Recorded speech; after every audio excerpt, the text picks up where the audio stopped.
91.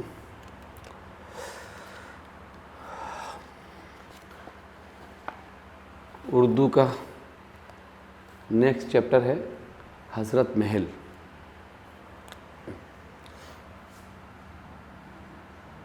حضرت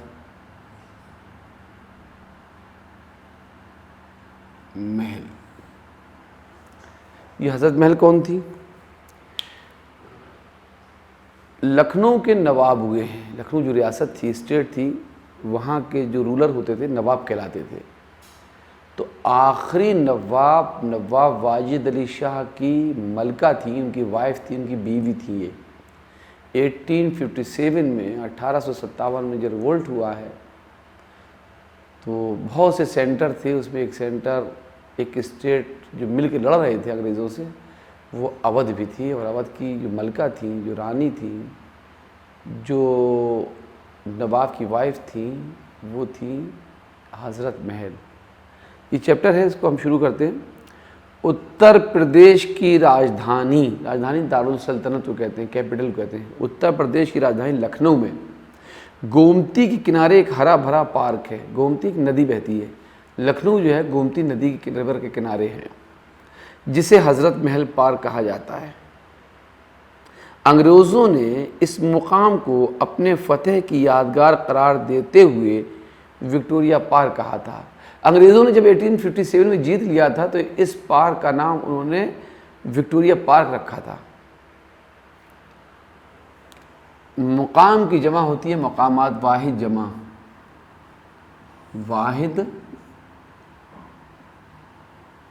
جمع مقام کی جمع مقامات.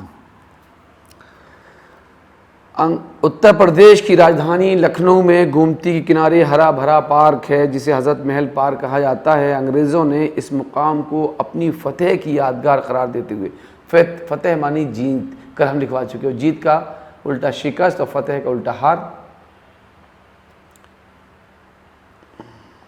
فتح کا الٹا شکست اور جیت کا الٹا ہار، اور فتح کی جمع فتوحات لکھوا چکے ہیں. فتح کی یادگار قرار دیتے ہوئے وکٹوریہ پارک کہا تھا.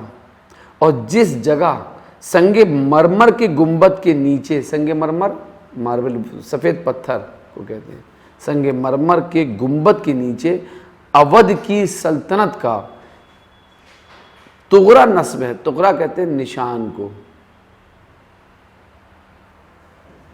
مترادف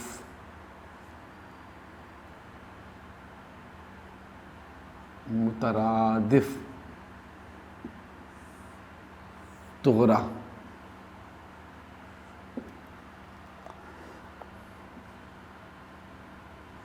نشان، یہ وہ نشان نہیں کوئی داغ دھبا ہوتا، بلکہ ایک سمبل، ایک نشان،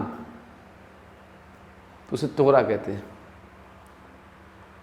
اودھ، نیچے اودھ کی سلطنت کا تغرا نصب ہے. نصب کے معنی لگا ہوا، نصب.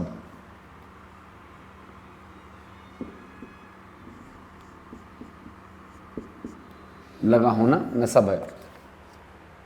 ایک زمانے میں انگلستان کی ملکہ وکٹوریہ، انگلینڈ کی ملکہ وکٹوریہ کا ایک حسین مجسمہ لگا ہوا تھا. مجسمہ مانی مورتی، مجسمہ.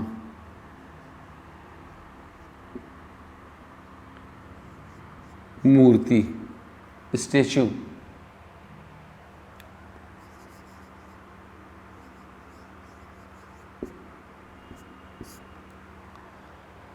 مجسمہ لگا ہوا تھا. چاہیے تو یہ تھا کہ وکٹوریہ کے مجسمے کی جگہ ہندوستان کی اس اول العزم ملکہ کا مجسمہ ہی نصب کیا جاتا. اول العزم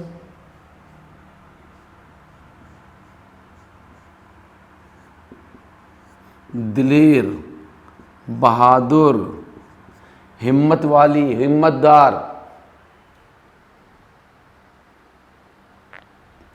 تو چاہیے تو یہ تھا کہ وکٹوریہ کے مجسمے کی جگہ ہندوستان کی اس اول العزم ملکہ کا مجسمہ ہی نصب کیا تھا. ملکہ بادشاہ کی ملکہ ہوتی ہے،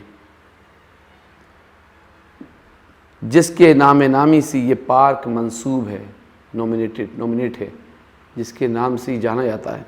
لیکن مسلمانوں کے مذہبی عقیدہ ماننا، ہماری مذہبی جو پہچان ہوتی ہے فیتھ، تو عقیدے کی جمع ہوتی ہے عقائد، عقیدہ کی جمع عقائد۔ مذہبی عقائد کا لحاظ کرتے ہوئے اس پرچم کے نشان کو ہی مناسب سمجھا گیا۔ پرچم کی معنی جھنڈا،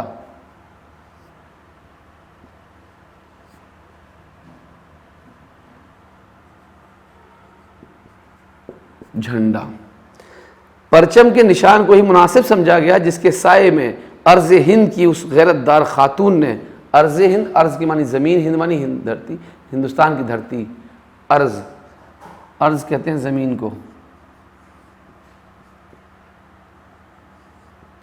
ارض ہند بھارت کی دھرتی، ارض ہند کی اس غیرت دار خاتون نے، خاتون کی جمع ہوتی ہے خواتین، خاتون معنی لیڈی، خاتون کی جمع خواتین،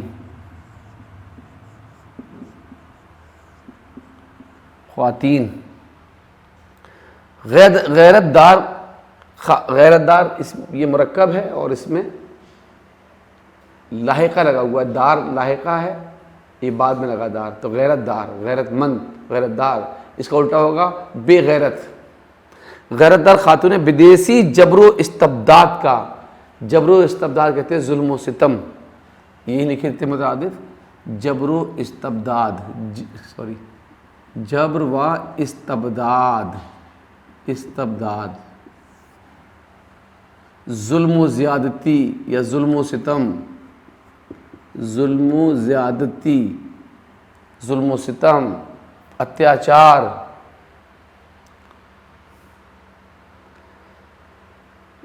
اس غیرت دار خاتون نے بدیسی جبر و استبداد کا 2-2.5 برس جی داری سے مقابلہ کیا اور بجائے ہتھیار ڈالنے کے نیپال کی دشوار گزار گھاٹیوں میں جلا وطنی کی زندگی کو ترجیح دی، پریفرنس دیا۔ جلا وطنی ملک سے باہر جانے کو، جلا وطن ملک سے باہر جانا، دیس نکالا، جلا وطنی دیس نکالا۔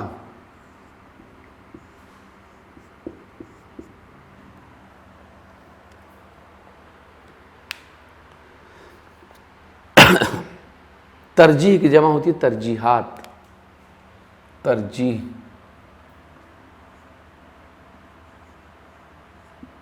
ترجیحات، ترجیح کہتے ہیں کسی چیز کو زیادہ اہمیت دینا۔ تو حضرت محل کا اصلی نام محمدی بیگم تھا۔ کیا نام تھا؟ حضرت محل کا اصلی نام تھا محمدی بیگم، محمدی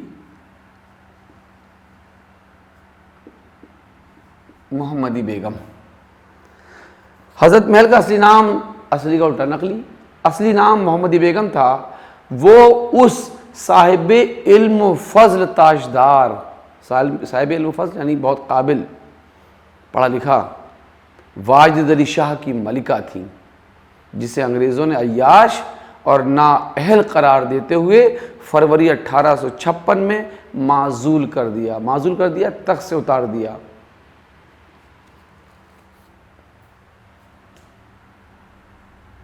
معزول، تخت سے اتارنا، معزول کرنا، ہٹا دیا۔ ان کے 14 سالہ فرزند مانی بیٹا برجیز قدر کو نائب مقرر کیا گیا۔ ان کے بعد ان کا اترادھیکاری یا سکسیسر یا وارث نائب مقرر کیا گیا۔ واجد علی شاہ مارچ 1856 میں لندن جانے کے ارادے سے کولکتہ روانہ ہوئے۔ انہیں یا کسی کو بھی کیا معلوم تھا کہ ان کی رعایا کا غم و غصہ سال بھر کی مدت میں ایک طوفان کی شکل اختیار کر لے گا، اور جس پردہ نشین بی بی اور کم سن شہزادے، کم سن مطلب کم عمر، کم سن شہزادے کو خود انگریزوں نے بے ضرر سمجھتے ہوئے، بے ضرر جس سے کوئی نقصان نہ پہنچے، بے ضرر سمجھتے ہوئے آزاد چھوڑ دیا تھا، وہی ان کے خلاف ہتھیار اٹھائیں گے۔ بے ضرر، بے ضرر جس سے نقصان نہ پہنچے، جس سے نقصان نہ پہنچے، بے ضرر، بے ضرر کا الٹا ضرر رساں، بے ضرر کا الٹا ضرر رساں یعنی نقصان پہنچانا۔ 10 مئی 1857 کو میرٹھ چھاؤنی کے ہندوستانی سپاہیوں نے بغاوت کا علم بلند کیا۔ آپ جانتے ہیں ہمارا ریولٹ، ہمارا ودروہ، ہمارا میوٹنی، بغاوت کب ہوئی ہے؟ 10 مئی 1857 کو ہوئی تھی میرٹھ کی چھاؤنی سے۔ تو ہندوستانی سپاہیوں نے بغاوت ریولٹ، ودروہ کا علم بلند کیا، علم مانی جھنڈا بلند کیا، اور دیکھتے ہی دیکھتے سارے شمالی ہندوستان میں یعنی ناردرن انڈیا میں انگریزوں کے خلاف بغاوت شروع ہو گئی، ودروہ شروع ہو گیا، ریولٹ شروع ہو گیا۔ دلی کے بہادر شاہ یعنی آخری بادشاہ وہی تو تھے، مغل بہادر سراج الدین بہادر شاہ ظفر جو شاعر بھی تھے، دلی کے بہادر شاہ ظفر، جھانسی کی رانی لکشمی بائی اور اودھ کی بیگم حضرت محل ایسے اشخاص تھے، شخص کی جمع اشخاص،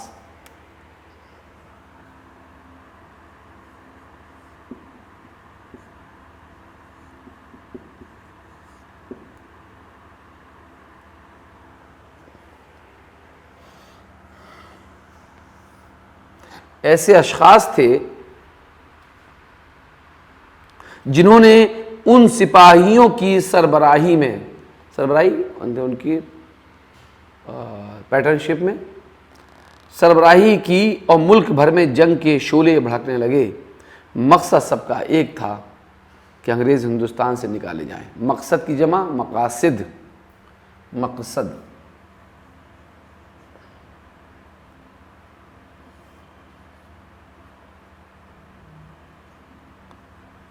مقصد سب کا ایک تھا کہ انگریز ہندوستان سے نکالے جائیں، اور اسی لیے اس تحریک کو بغاوت یا غدر کہنا صحیح نہیں، بلکہ برطانوی سامراج سے ٹکر لینے کی یہ پہلی کوشش تھی۔ تحریک کہتے ہیں موومنٹ کو، آندولن کو، اور تحریک کی جمع ہوتی ہے تحریکات، تحریک یا اس کی جمع ہوتی ہے تحریکات۔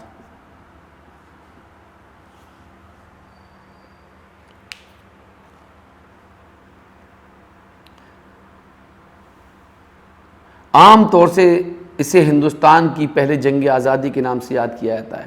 یہ ہندوستان کی پہلی جنگ آزادی تھی۔ حضرت محل کی ان سپاہیوں سے جب پہلی ملاقات ہوئی تو وہ پردے میں تھیں۔ سپاہیوں کا اصرار تھا، اصرار معنی ضد، اصرار تھا کہ حضرت محل اپنے اکلوتے بچے برجیز قدر کی تخت نشینی پر رضامند ہو جائیں، رضامند راضی ہو جائے، تخت نشینی یعنی ان کو نواب بنا دیا جائے۔ 5 جولائی 1857 کو برجیز قدر کی تخت نشینی عمل میں آئی، اور ان کی ماں راج ماتا اور جناب عالیہ کہی جائیں لگیں۔ ان کے تدبر اور جوش عمل نے آزادی کی تحریک میں ایک نئی روح پھونک دی۔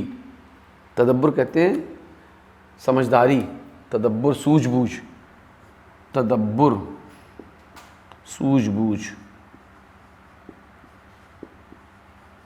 سمجھداری، عقل مندی، ہوشیاری، ذہانت، تدبر۔ ان کے تدبر اور جوش عمل نے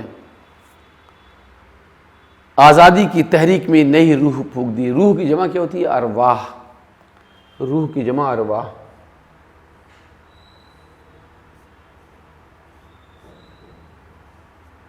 ارواح 31 جولائی 1857 کو پہلا حملہ مولوی احمد اللہ شاہ کی کمان میں بیلی گارد پر ہوا۔ حملے کے روز حضرت محل کو رات بھر نیند نہیں آئی۔ حضرت محل کی بہادری اور جوش کا یہ عالم تھا کہ باوجود پردے میں رہنے کے کبھی ہاتھیوں کبھی گھوڑے پر نکلتی اور لڑنے والوں کی ہمت افزائی کرتی اور ان کی ہمت بڑھاتی۔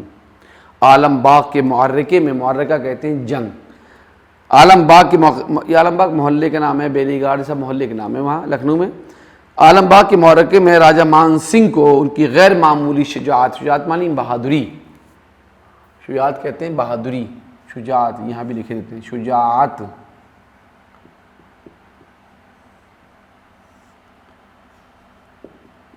بہادری، غیر معمولی، اسادھارن، بہت زیادہ خاص، غیر معمولی شجاعت کے اعتراف میں علاوہ خلعت کے، خلعت مانی کپڑے، فرزند خاص کا خطاب اور ملبوس خاص سے اپنا دوپٹہ انعام میں دیا گیا۔ ملبوس خاص مطلب اپنے خاص جو ان کے کپڑے تھے اس میں سے ایک دوپٹہ انعام میں دیا گیا، اور وعدہ کیا گیا کہ فتح یابی پر اس سے کہیں کچھ بڑھ کر دیا جائے گا۔ فتح یابی یعنی جیت کے آنے پر، جیت جاؤ گے تو اور اس سے بڑھ کے انعام دیا جائے گا۔ میرٹھ، دلی، کانپور، الہ آباد، گوالیر، جھانسی، کالپی، آگرہ، آزادی کی تحریک کے تمام بڑے مراکز، مراکز معنی سینٹرز، مرکز کی جمع مراکز، مراکز انگریزوں کے قبضے میں جا چکے تھے، اور اب آخری فیصلہ لکھنؤ میں ہونا تھا، جہاں 70-80 ہزار آدمی بہادری اور استقلال کے ساتھ ڈٹے ہوئے تھے۔ استقلال کہتے ہیں ٹکاؤ پن، مضبوطی کے ساتھ ڈٹے ہوئے تھے۔ ان کو قومی عزت کے احساس نے، قومی راشٹریہ رسپیکٹ، راشٹریہ سمان، نیشنل رسپیکٹ، ان کو قومی عزت کے احساس نے حضرت محل نائب السلطنت کے علم کے نیچے، نائب السلطنت جو ان کی جو ہے سلطنت ہے، کنٹری ہے، اسٹیٹ ہے، اس کے سکسیسر، اس کے اسسٹنٹ کے روپ میں نائب السلطنت کے علم کے نیچے شہر میں جمع کیا تھا۔ ایسے سرفروش مجاہدوں کے مقابل، سرفروش جو سر کی بازی لگا دیں، مجاہد جنگ کرنے والے، مجاہدوں کے مقابل یعنی اپوزٹ، انگریزوں نے جس فوج کو جمع کیا، تعداد اور اہتمام میں ایسا لشکر جرار، نہیں بڑی فوج، لشکر جرار کبھی ایک محاذ پر یکجا نہ کیا گیا تھا۔ محاذ کے معنی مورچہ، اور یکجا اکٹھا کرنا، محاذ کہتے ہیں مورچہ۔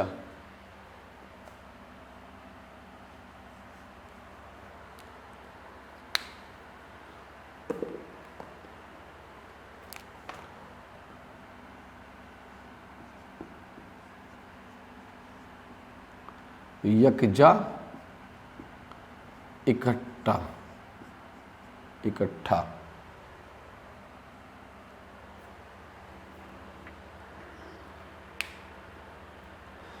شروع مارچ 1858 کا زمانہ حضرت محل کے لیے بڑی آزمائش کا زمانہ تھا۔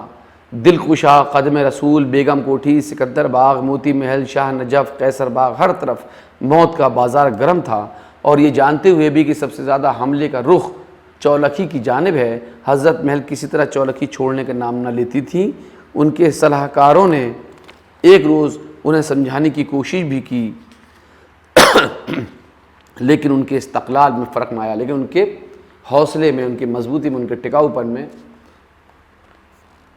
فرق نہ آیا۔ پسپائی اور مخبری کا سلسلہ شروع ہو چکا تھا۔ پسپائی ہارنا، مخبری، لوگ مخبری کرتے ہیں تو جاسوسی کرتے ہیں، کا سلسلہ شروع ہو چکا تھا، اور جدید ترین اسلحہ سے لیس، جدید ترین ماڈرن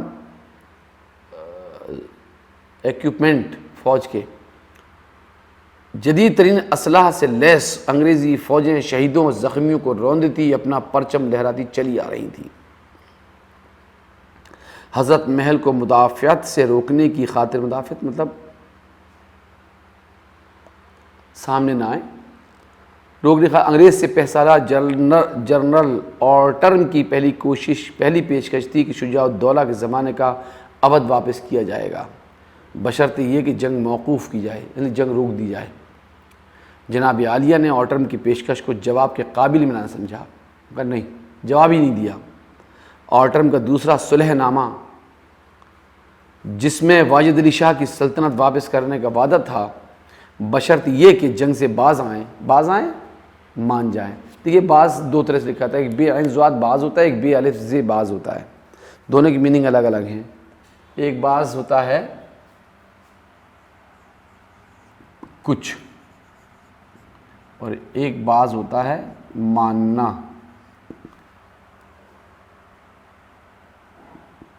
ماننا.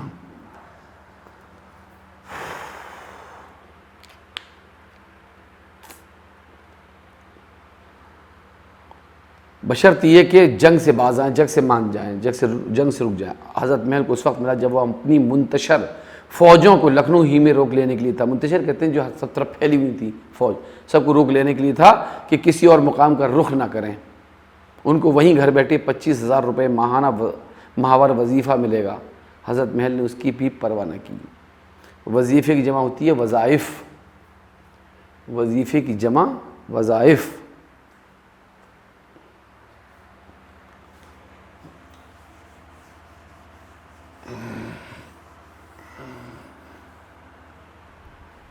واحد جمع وظیفہ،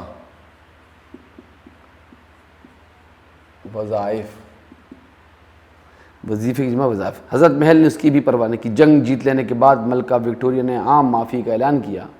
حضرت محل نے جنگ ہاری تھی، ہمت نہیں ہاری تھی.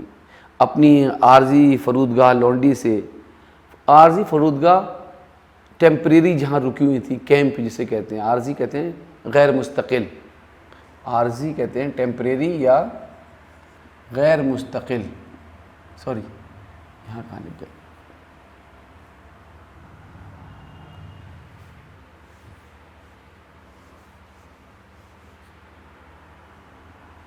عارضی غیر مستقل.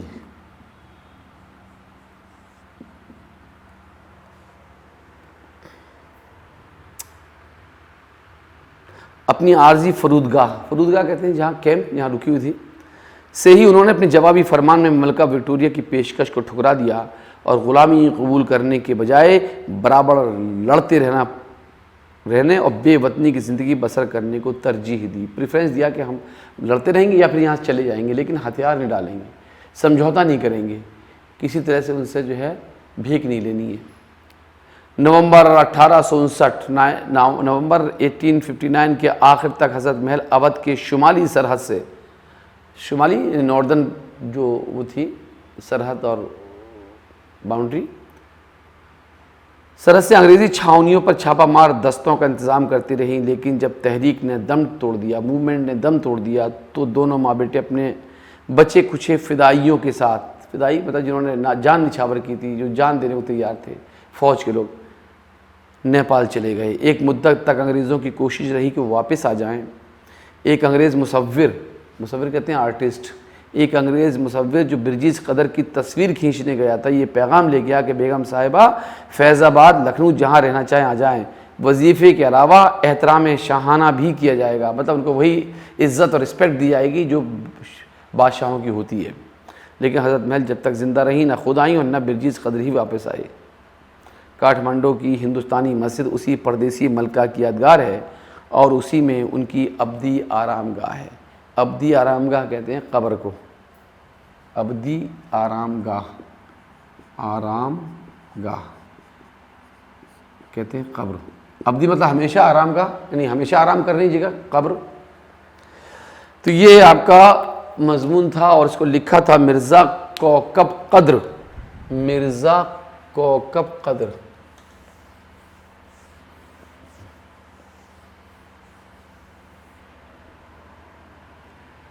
اس کے رائٹر تھے مرزا کوکب قدر. حضرت محل پہ یہ مضمون تھا آپ کا. تو غرا کہتے ہیں خط تحریر کی ایک قسم یا حکومت کا نشان، نصب کرنا، لگانا، گاڑنا، مجسمہ، بت، مورتی، اسٹیچو، اول العزم، ہمت، بلند حوصلہ، اور زمین، جبر و استبداد یعنی ظلم و ستم، جلا وطنی، دیس نکالا، دور دیس بھیج دیا جانا، ملک بدر کیا جانا، عیاش، عیش پسند، معزول، جسے برطرف کر دیا گیا ہو، جس کا منصب چھین لیا گیا ہو، کم سن، کم عمر، علم، جھنڈا، نشان، پرچم، تخت نشینی، تخت پر بیٹھنا، بادشاہ ہونا، تدبر، سوجھ بوجھ، ہوشیاری، معرکہ، لڑائی، شجاعت، بہادری، خلت، خصوصی لباس، پوشاک، بادشاہ یا امیر کی طرف سے دیا جانے والا لباس، ملبوس خاص، خاص لباس، سرفروش، جان ہتھیلی پر رکھنے والا، مستحکم، مضبوط، پائیدار، لشکر جرار، بہت بڑی فوج، محاذ، مقابلے کی جگہ، لڑائی کا میدان، مورچہ، پسپائی، پیچھے چلے جانا، پیچھے ہٹنا، ہار جانا، مخبری، جاسوسی، ٹوہ میں رہنا، اسلحہ، ہتھیار، مدافعت، دفاع کرنا، بچاؤ کرنا، فرودگاہ، ٹھہرنے کی جگہ، ترجیح دینا، برتر سمجھنا، فوقیت دینا، احترام شاہانہ، شاہی مرتبے کے مطابق احترام، رسپیکٹ،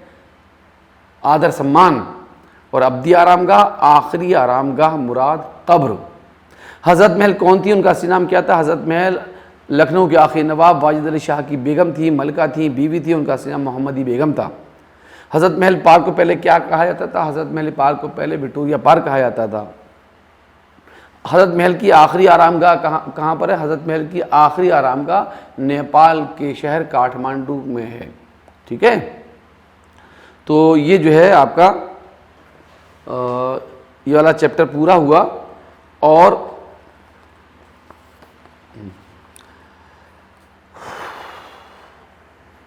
کچھ چیزیں آپ متضاد بھی لکھیں گے، اپوزٹ،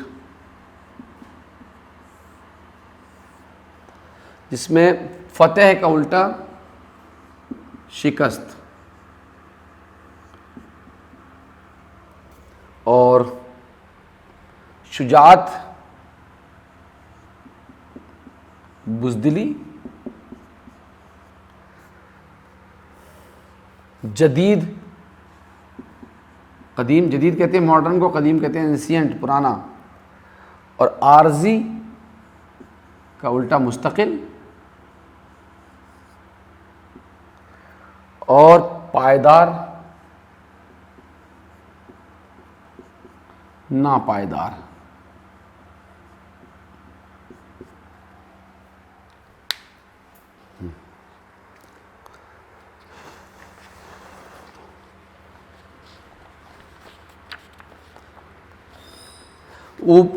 آرام گاہ یعنی یہ دو اسموں کو ملا، آرام اور گاہ۔ آرام بھی ایک چیز ہے، گاہ مانی جگہ، یہ بھی کام ہے، تو یہ بھی مرکب اسم ہے، ٹھیک ہے؟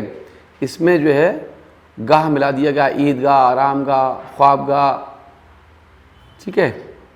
گاہ لگا دیا، گاہ میں جگہ جہاں بھی لگا دیں۔ بیگم، حضرت محل کا اصلی نام محمدی بیگم تھا، وہ واجد علی شاہ کی ملکہ تھیں۔ انگریزوں نے بادشاہ کو عیاش اور نااہل قرار دیتے ہوئے معزول کر دیا تھا۔ واجد علی شاہ کے بیٹے برجیز قدر جو کم سن بچے تھے، ان کی 5 جولائی 1857 کو تخت نشینی کر دی گئی، اور ان کی ماں راج ماتا اور جناب عالیہ کہی جانے لگیں۔ بیگم حضرت محل پردہ نشین خاتون تھی، اس کے باوجود وہ انگریزوں سے برابر لڑتی رہیں۔ انہوں نے صلح کی ہر پیشکش کو ٹھکرا دیا، اور جنگ ہارنے کے بعد بھی انگریزوں کی غلامی قبول کرنے کے بجائے بے وطنی کی زندگی بسر کرنے کو ترجیح دی۔ انہوں نے اپنی شجاعت، دلیری اور وطن دوستی سے ثابت کر دیا کہ ہندوستانی خواتین بھی کسی سے کم نہیں، اور وطن عزیز کی آبرو کی خاطر ہر قربانی دینے کو وہ تیار رہتی ہیں، لیکن دشمن کے سامنے جھکنا انہیں منظور نہیں۔ یہ حضرت محل پر آپ کا یہ مضمون تھا، مرزا کوکب قدر کا لکھا ہوا۔ نواب واجد علی شاہ کی ملکہ تھیں، اور نواب واجد علی شاہ لکھنؤ کے آخری نواب تھے۔ 1857 کے بارے میں یہ سب لکھا ہوا تھا۔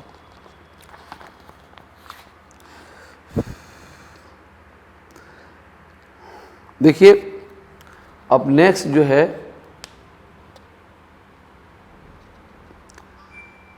نیکسٹ چیپٹر ہے وطن کی طرف واپسی۔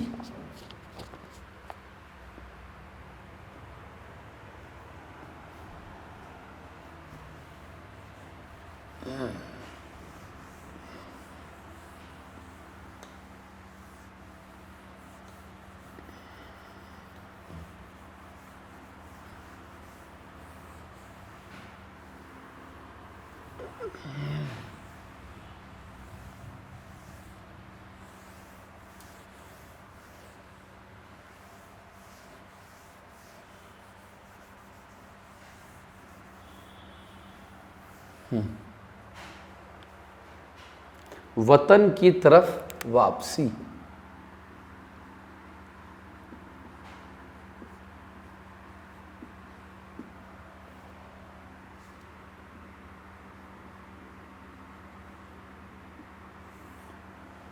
دیکھیے ہمارے بابائے قوم بابائے قوم کسے کہتے ہیں؟ راشٹرپتا. ہمارے راشٹرپتا فادر آف نیشن کون تھے؟ باپو مہاتما گاندھی. مہاتما گاندھی نے اپنی بائیوگرافی جس کو اردو میں کہتے ہیں خود نوشت لکھی ہے. اس کا نام ہے انگلش میں مائی ایکسپیریمنٹ وتھ ٹروتھ.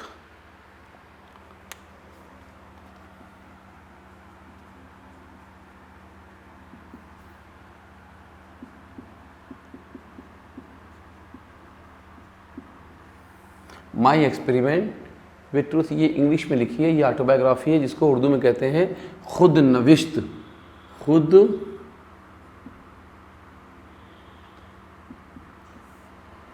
نوشت خود کی لکھی ہوئی آتم کتھا آپ بیتی.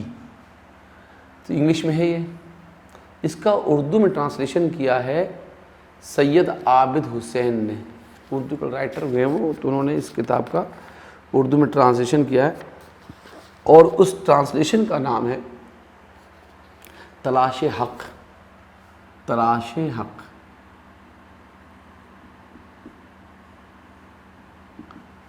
ترجمہ ہے اور اس کے مترجم ہیں یعنی ترجمہ کرنے والے سید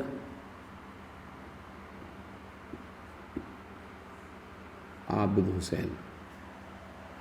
سید عابد حسین. تو یہ کتاب لکھی ہوئی ہے مہاتما گاندھی کی.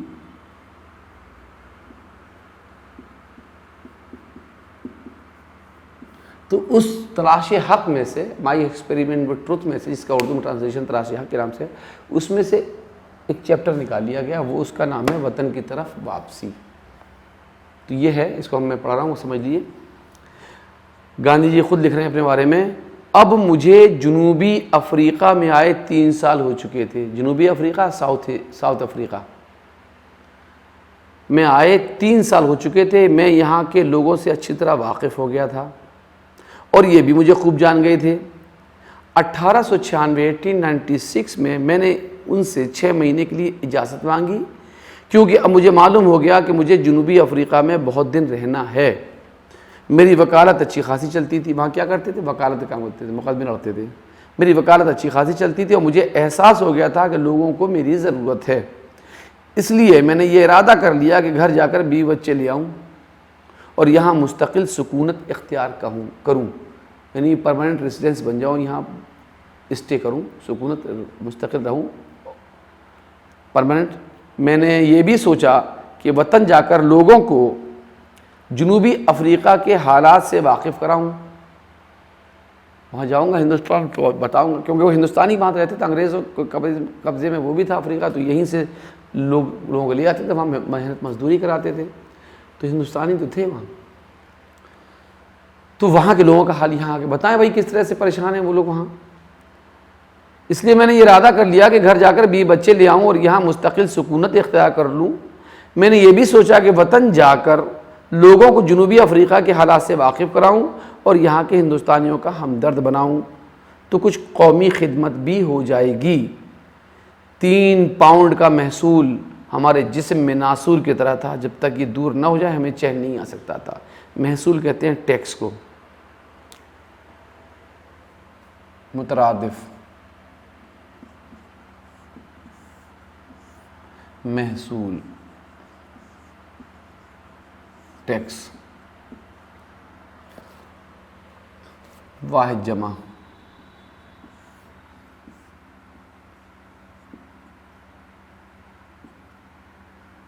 خدمت. خدمت کی جمع خدمات. ہمدرد کسے کہتے ہیں؟ دکھ درد کا ساتھی. دکھ درد کا ساتھی. دکھ درد کے ساتھی جو ہوتا ہے اس کو کیا کہتے ہیں؟ اس کو کہتے ہیں ہمدرد. لیکن سوال یہ تھا کہ میرے پیچھے کانگریس اور تعلیمی انجمن کا کام کون سنبھالے گا؟ گاندھی جی نے وہاں ایک سوسائٹی بنائی تھی, کمیٹی بنائی تھی جس کا نام تھا نٹل انڈین کانگریس. نٹل انڈین کانگریس. تو لیکن سوال یہ تھا کہ میرے پیچھے کانگریس اور تعلیمی انجمن کا کام کون دیکھے، تعلیمی جو ایجوکیشنل جو انہوں نے سوسائٹی بنائی تھی اس کا کام کون سنبھالے۔ میری نظر میں 2 شخص تھے، آدم جی میاں خان اور پارسی رستم جی۔ یوں تو ہمیں اب تاجروں کے حلقے سے بہت سے کارکن مل سکتے تھے، تاجر کہتے ہیں بزنس مین، حلقہ مطلب گروپ، کارکن مانی ممبر، لوگ افراد، کام کرنے والے لوگ، کارکن مل سکتے تھے، اور کارکن کی جمع ہوتی ہے کارکنان، کارکن کی جمع ہوتی ہے کارکنان۔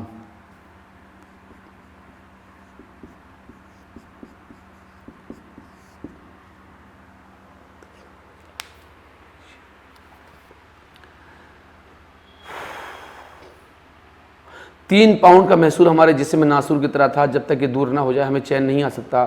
لیکن سوال یہ تھا کہ میرے پیچھے کانگریس اور تعلیمی انجمن کا کام کون سنبھالے۔ میری نظر میں 2 شخص تھے، آدم جی میاں خان اور پارسی رستم جی۔ یوں تو ہمیں اب تاجروں کے حلقے سے بہت سے کارکن مل سکتے تھے، لیکن ان لوگوں میں جو سیکریٹری کے فرائض باقاعدہ انجام دے سکتے تھے، فرض کی جمع فرائض،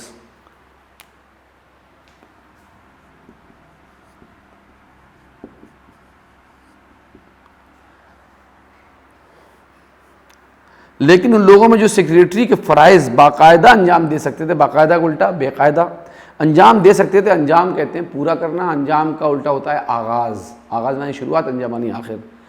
جنوبی افریقہ کے ہندوستانیوں میں عزت کی نظر سے دیکھے جاتے تھے، سب سے ممتاز یہی 2 حضرات تھے، سب سے بڑے اور سب سے مشہور یہی 2 لوگ تھے، پارسی رستم جی اور آدم جی میاں خان۔ ظاہر ہے کہ سیکریٹری کے کام چلانے بھر کی انگریزی جانا ضروری تھا۔ میں نے کانگریس میں آدم جی میاں خان جو اب انتقال کر چکے ہیں کا نام پیش کیا اور وہ سیکریٹری مقرر کر دیے گئے۔ تجربے سے معلوم ہوا کہ یہ انتخاب بہت موزوں تھا، موزوں مطلب بہت صحیح اور مناسب تھا، درست تھا، انتخاب معنی چناؤ یا سلیکشن۔ آدم جی میاں خان کے استقلال، فیاضی، مروت اور اخلاق سے سب لوگ خوش تھے۔ کیا کوالٹی تھی بھائی آدم جی میاں خان کے اندر؟ استقلال،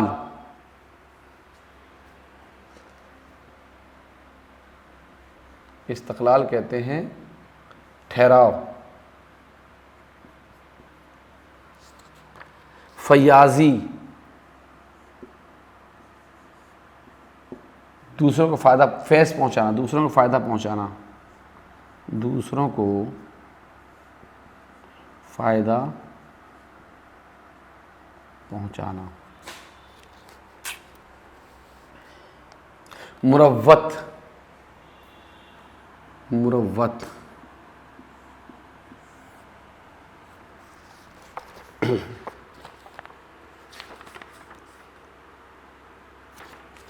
دوسروں کا خیال رکھنا، دوسروں کا خیال رکھنا، مروت، اور اخلاق،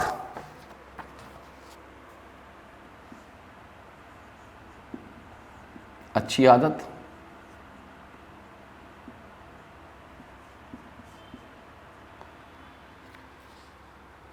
اور ہر شخص پر یہ ثابت ہو گیا کہ سیکریٹری کا کام کے لیے ایسے شخص کی ضرورت نہیں جس نے بیرسٹری کی ڈگری حاصل کی ہو یا انگلستان میں اعلیٰ تعلیم پائی ہو۔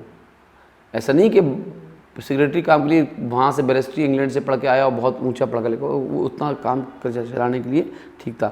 اعلیٰ کہتے ہیں بہت، یہاں لکھیے متضاد، الٹا، اعلیٰ کا الٹا ہوتا ہے ادنا، اعلیٰ معنی اونچا، ادنا معنی نیچا، ادنا ایسے لکھا جائے گا، اعلیٰ ادنا، یہ لگا کے کھڑا زبر لگا دیتے ہیں۔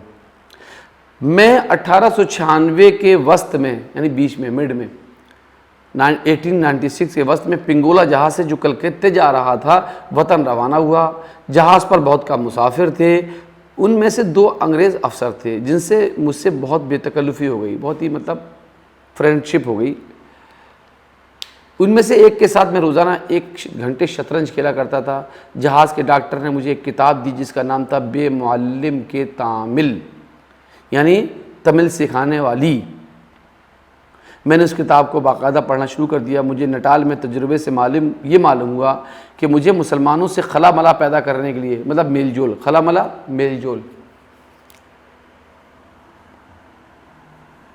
خلا ملا میل جول، خلا ملا پیدا کرنے کے لیے اردو اور مدراسیوں سے میل جول رکھنے کے لیے تامل سیکھنا چاہیے۔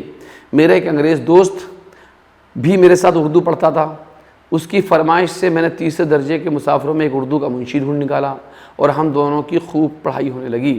اس انگریز کا حافظہ مجھ سے بہت اچھا تھا، حافظہ مطلب یادداشت، وہ جو لفظ ایک بار دیکھ لیتا تھا کبھی نہیں بھولتا تھا۔ مجھے اکثر اردو حروف کے پہچانے میں دقت ہوتی تھی، میں نے بہت زور لگایا مگر اس کے برابر کبھی نہیں پہنچ سکا۔ تامل میں نے خاصی ترقی کی، کوئی پڑھانے والا نہ ملا لیکن کتاب بہت اچھی لکھی ہوئی تھی اور مجھے امید تھی کہ ہندوستان پہنچنے کے بعد بھی یہ مطالعہ جاری رکھ سکوں گا، مطالعہ مطلب اسٹڈی، پڑھائی جاری رکھ سکوں گا، مگر یہ بالکل ممکن تھا۔ 1893 کے بعد سے اب تک میں نے جو کچھ پڑھا ہے زیادہ تر جیل جانے میں پڑھا ہے۔ جو تھوڑی بہت تامل اور اردو مجھے آتی ہے وہ میں نے جیل میں ہی سیکھی ہے، تامل جنوبی افریقہ کی جیل میں اور اردو یرودا جیل میں۔ یاد رکھیے گا، تامل کہاں سیکھی ہے؟ جنوبی افریقہ کی جیل میں اور اردو یرودا جیل میں، مگر تامل بولنا مجھے کبھی نہ آیا اور پڑھنے کی مشق بھی اب چھوٹتی جاتی ہے۔ مشق کہتے ہیں پریکٹس کو، عادت کو۔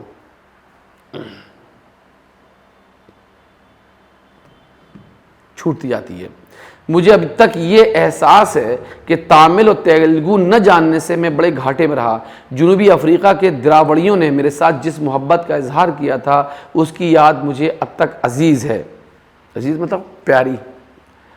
جب کبھی کوئی تامل یا تیلگو دوست نظر آتا ہے تو مجھے بے اختیار اس کے ہم وطنوں کی عقیدت، استقلال، ایثار اور بے نفسی کا خیال آ جاتا ہے جن کا میرا جنوبی افریقہ میں ساتھ تھا۔ ان میں سے اکثر لوگ مرد ہوں یا عورت ان پڑھ تھے۔ جنوبی افریقہ کی لڑائی انہی لوگوں کے لیے تھی اور یہی ان پڑھ سپاہی اس میں لڑتے تھے۔ غریبوں ہی کے لیے یہ لڑائی تھی اور غریب ہی اس میں دل و جان سے شریک تھے۔ ان کی زبان نہ جاننے سے اور چاہے جو نقصان ہوا ہو مگر اپنے ان نیک اور بھولے ہم وطنوں کا دل مٹھی میں لینے میں مجھے کوئی دشواری نہیں ہوئی۔ یہ لوگ ٹوٹی پھوٹی ہندوستانی اور انگریزی بول لیتے تھے اور ہمارا کام بغیر کسی دقت کے چلتا تھا۔ دقت بنی پریشانی، لیکن میں تامل اور تیلگو سیکھ کر ان کی محبت کا معاوضہ ادا کرنا چاہتا تھا، بدل، ریوارڈ۔ تامل تو میں نے تھوڑی بہت سیکھ بھی لی مگر تیلگو میں جس کے سیکھنے کی میں نے ہندوستان میں کوشش کی، الف بے سے آگے نہ بڑھ سکا۔ اب میں غالباً یہ زبانیں کبھی نہ سیکھ سکوں گا، اس لیے میری ساری امید اسی پر منحصر ہے، آدھارت ہے، بیسڈ ہے، اسی پر ٹکی ہوئی ہے کہ دراوڑی ہندوستانی سیکھ لیں گے۔ جنوبی افریقہ میں ان میں سے جو لوگ انگریزی نہیں جانتے وہ ہندی یا ہندوستانی ٹوٹی پھوٹی صحیح مگر بول لیتے ہیں، البتہ انگریزی جاننے والے اسے نہیں سیکھنا چاہتے، گویا انگریزی جاننا خود اپنی زبانوں کے سیکھنے میں سد راہ ہے۔ سد راہ کہتے ہیں رکاوٹ۔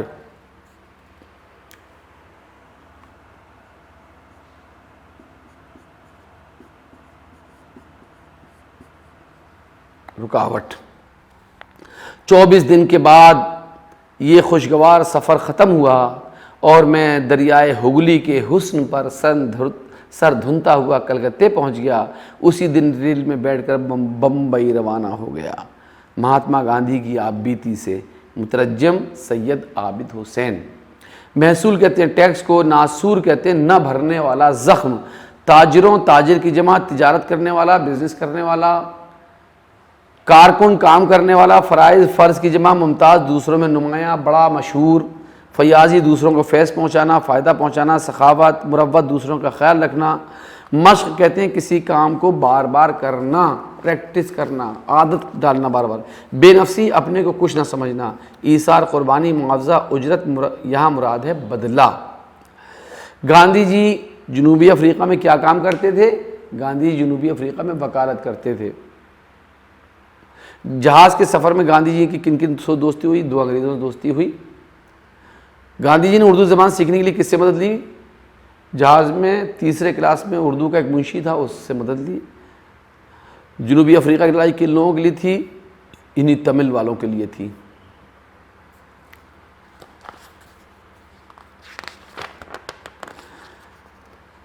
واحد سے جمع اور جمع سے واحد بنائیے۔ تاجر کی جمع تاجرین، تاجر کی جمع تجار بھی ہوتا ہے۔ کارکن کی جمع کارکنان، ہم وطنوں، نقصان کی جمع نقصانات، نقصان کی جمع نقصانات، خیال کی جمع خیالات،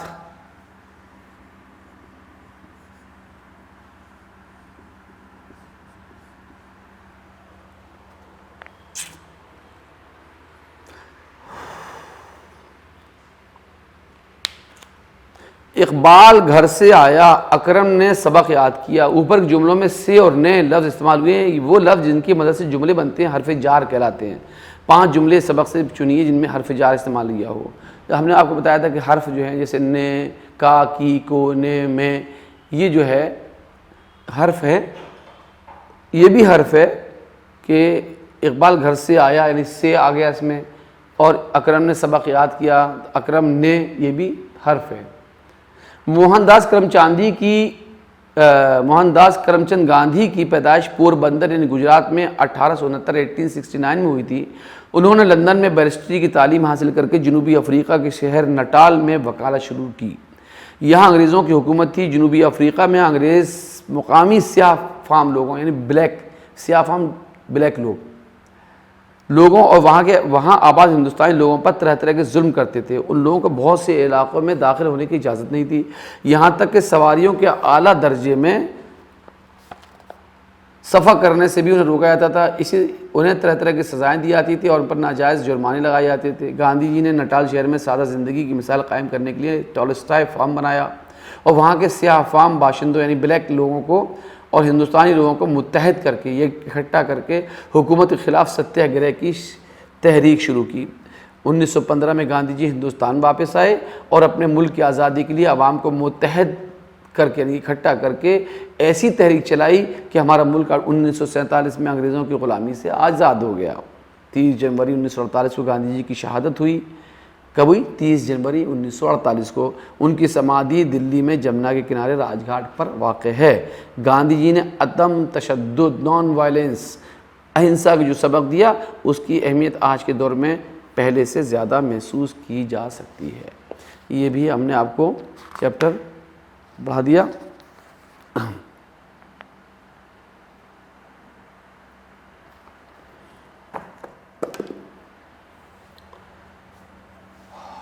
خود نوشت، آٹو بائیوگرافی، آپ بیتی، آتم کتھا۔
نیکسٹ چیپٹر ہے بچے۔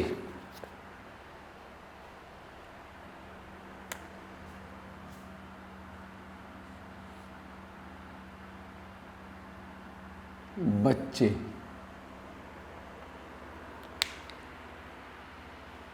یہ تو آپ جانتے ہی ہیں کہ بچوں کی کئی قسمیں ہیں، مثلا بلی کے بچے، فاختہ کے بچے وغیرہ۔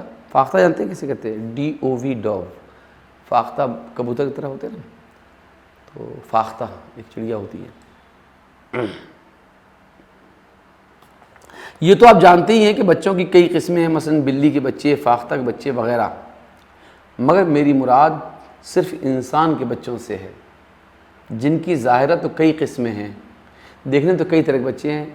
مثلا کوئی پیارا بچہ ہے اور کوئی ننھا بچہ ہے، کوئی چاند سا بچہ ہے اور کوئی پھول سا بچہ ہے، لیکن یہ سب اس وقت تک کی باتیں ہیں جب تک برخوردار پنگوڑے میں سویا پڑا ہے۔ کیا مطلب؟ یعنی پھول سا بچہ، چاند سا بچہ، ننھا بچہ، پیارا بچہ، یہ تبھی تک کی باتیں ہیں جب تک وہ سو رہا ہے اپنے جھولے کے اندر.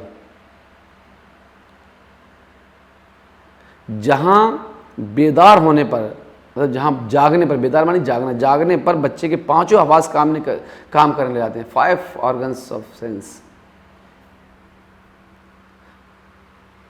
یہ میں نے اور حکمہ کے تجربات کی بنا پر لکھا. یہ میں نے اپنے تجربات اور بڑے بڑے عقل مند لوگ جو حکیم لوگ ہیں، دانا و سمجھدار لوگ ہیں، ان کے تجربات کی بنا پر لکھا ہے.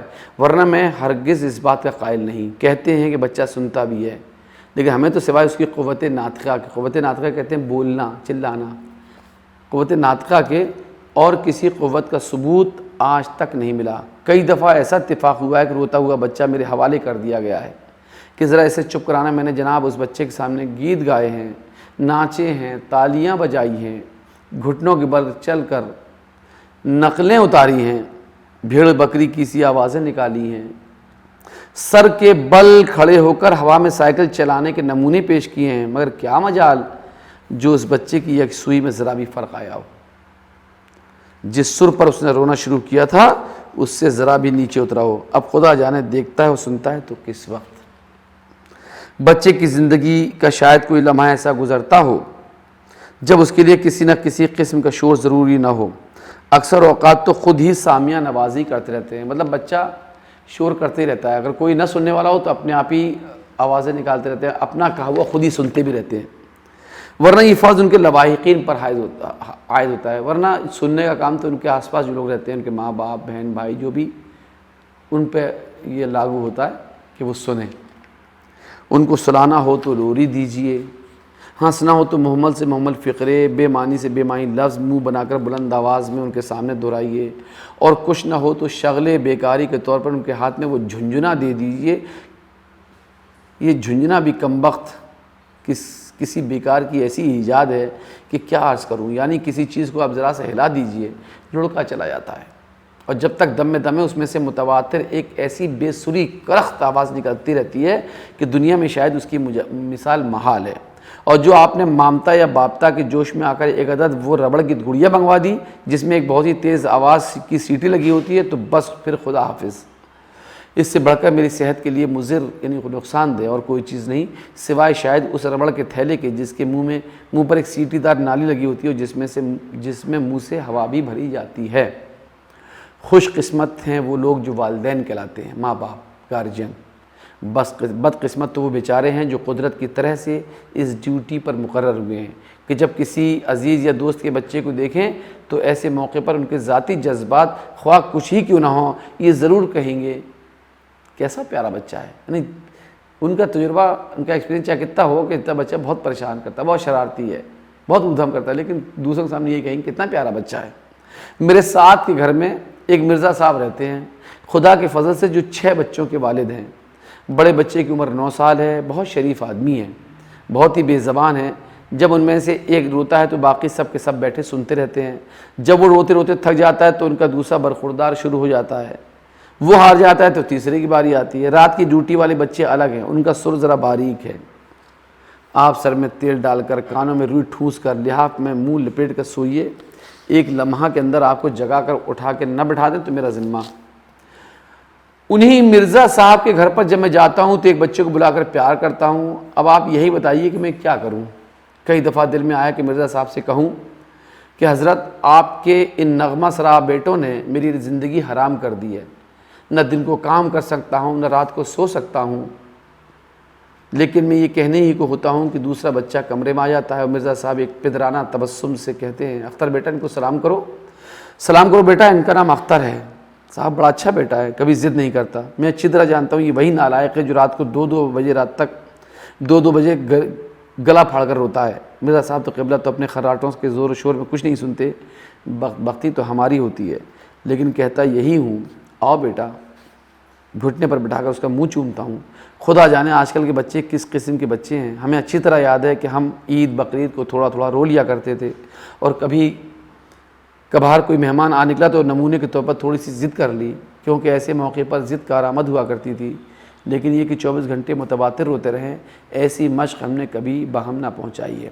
یہ ایک مضمون ہے آپ کا جو لکھا ہے پطرس بخاری نے، اور اس کے ورڈ میننگ وغیرہ میں اگلے جب پیریڈ ہوگا تو میں لکھواؤں گا. پطرس بخاری یہ پورا مضمون ہے، اور یہ مزاحیہ مضمون ہے، بچے کے نام سے ہے.